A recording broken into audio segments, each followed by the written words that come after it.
Alright, I hope everybody's doing well. This will be part 3 of Honda Tuning 101. Now that your ECU is chipped, what do? Well, you got a few options. So in front of you right now there is a P28 ECU. If you notice from the other videos, it doesn't look the same, and it's not, but it's essentially the same. We're going to be using this part of the board to speak. So if you look, you got your 28 pin connector that we installed. Let me get a pick so I can point it out.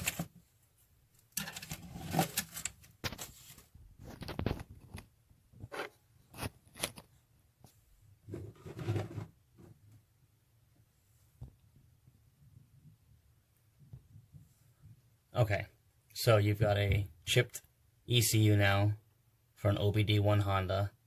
What do? So you have a few options.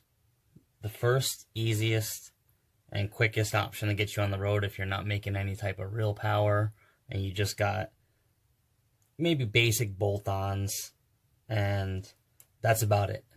Anything above an intake and an exhaust, you would need to go the second route. But let's just say you got an intake and exhaust and maybe some headers, and the rest is all appearance for you.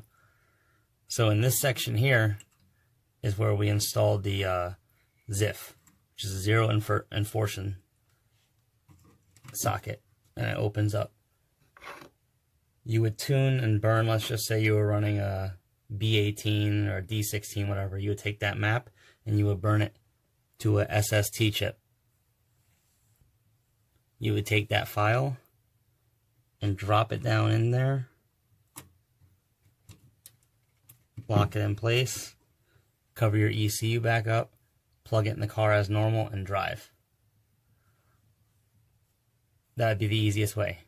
Anything over bolt-ons, headers, intake, and exhaust, you would have to go this second route.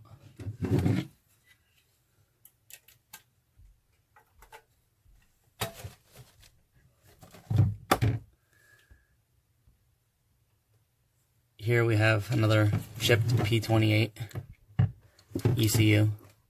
This is the one that you've seen filming in the series. I kind of finished it up, so it's kind of back talking now over it, I guess. I made the clear cover for it.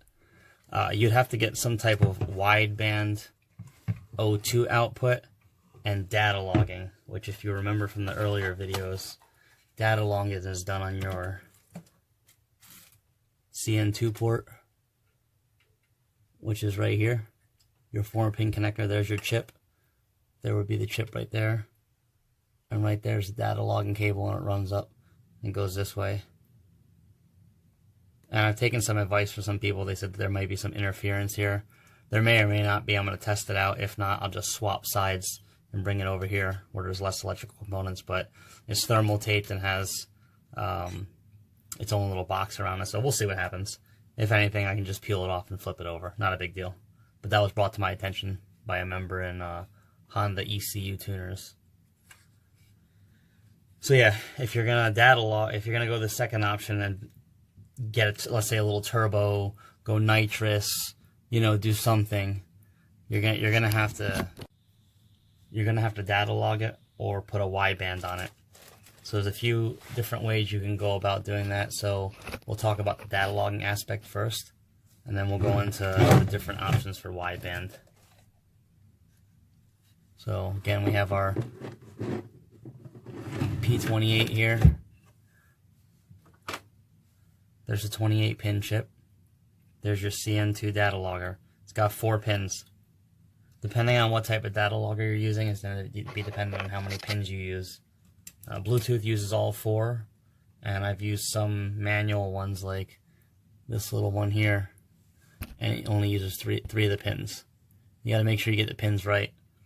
So you would just plug it in here, and then you would data log through whatever type of software you have. And remember, we're going the cheapest and easiest route to tune your ECU. If you didn't want to do a FTDI controller, you could come in here and put a Hondata in there, Neptune, whatever they have out right now, Cobra, and you'd have to, like, some of them you gotta cut the case here and notch it. But yeah, those are all options between using the 28 pin and the CN2. So that takes care of kind of this section. If you want to do any more tuning, you gotta mess a little more with these two sections, and you gotta be able to pull data from the car and see what it's doing. And then you have to have a wideband O2 sensor. So the stock ECU harness in the car is sitting here like this. And this is it's a OBD0 to OBD1 connector. So it may not be the same in all applications, but in the other route that I do, it wouldn't matter. So if you were going to do it on a stock car, you would end up clipping the D14 signal wire from the stock O2 sensor and running your wideband signal wire into it, the D14. You cut it, and then the car side would stay disconnected, and you would take the lead from D14 and run it to your O2 sensor. I want to keep it so I can kind of select, you know, and this is, a lot of people go through this method and it's worked fine for years. You know, I don't really want to be messing with harnesses, moving them around now that they're getting old. So if I wanted to go back to stock, I would simply just plug this back in, right? Now I'm going stock. I get to a car that's tuned. I've got my O2 output.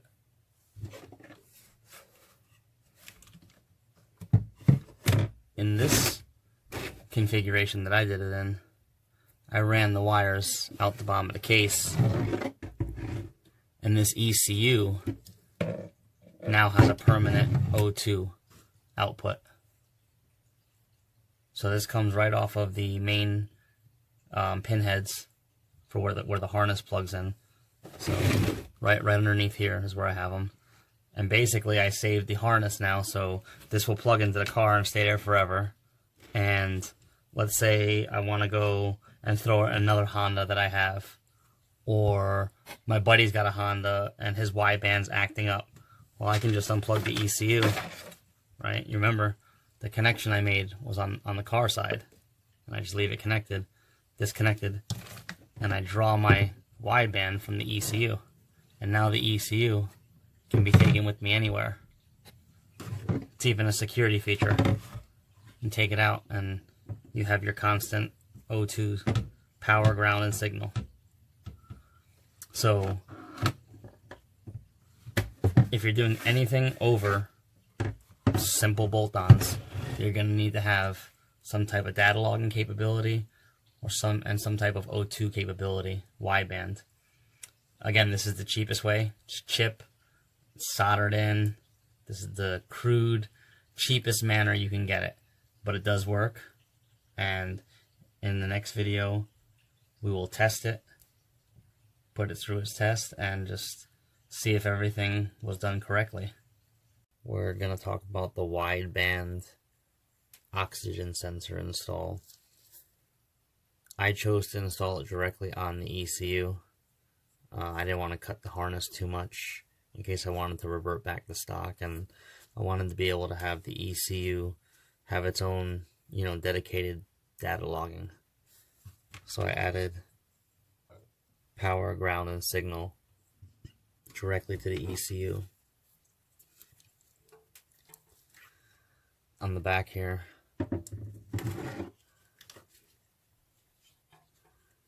you gotta be careful when you do it. I mean, it's, like I said, it's doable. You just gotta be careful. And it's pin A24, I'm sorry, A25 and A26 and D14. So your power, ground, signal. Power is on the bottom. Alpha pin, bottom. Ground is on alpha, top. D14 is on delta top, dead center.